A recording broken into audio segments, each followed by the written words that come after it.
I didn't even know we had a school of engineering till like I was looking around at the majors. I actually saw this building like because I had to look for it. I was like, I have no idea we had an engineering building. But at the time when I first started, I actually really did not like it. I was not a fan at all of all the science and math courses I had to take. I struggled in those as well because I was way out of practice. I was doing a bunch of writing, so I had to like really step up my game. I wanted to give up very much good amount of times. I just either I had no sleep or I had no money or I had nothing. It was just struggle after struggle after struggle. And I really just didn't enjoy engineering at that point. Then around 2022, I'd say, I don't know, I just kind of had an epiphany. I was like, what if I just stop pitying myself and start putting myself out there and just try something new? At the end of the day, that's what it always comes back to, is just try something new. So I just kept pushing, even though the people in my classes were typically a lot younger than me. I didn't let that bother me.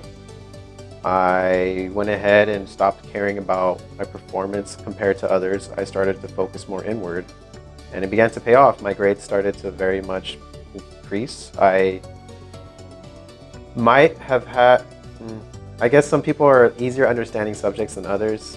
I had a really hard time understanding the beginning portions of engineering, but then I found the niche that I was actually really good at, which was thermodynamics, not fluids, heat transfer, and so on, like the energy stuff. So I stuck with it. I want to say my first real class where I started to feel like I was good at engineering was honestly thermodynamics.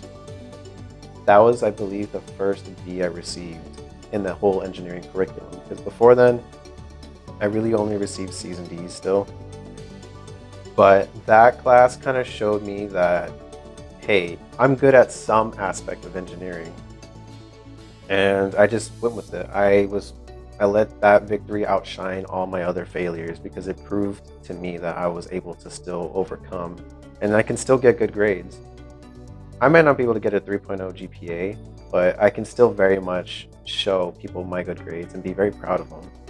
I honestly kind of yelled out loud. It was during the pandemic, so no one was really around except my family at home. And I remember I celebrated it so hard. Like, I didn't even care that it wasn't even an A. It was just the fact that I got something that was above a C for the first time. And I cherished it. And I think that doing that and celebrating that victory really like motivate me to achieve more of that, because I wanted to celebrate again and be able to tell myself that I can still do it. I still have magic. I just had to figure out a new system or a different way to do things. I think I treated myself to some like fast food. Some fast food and some sweets, and I was so happy. It like tasted so much better when you had something to celebrate about. Yeah, I told everyone. I told everyone. I told my mom. I told everyone, my cousins, family, friends. I was just spreading the news like, yeah, I gotta be like, I'm cool.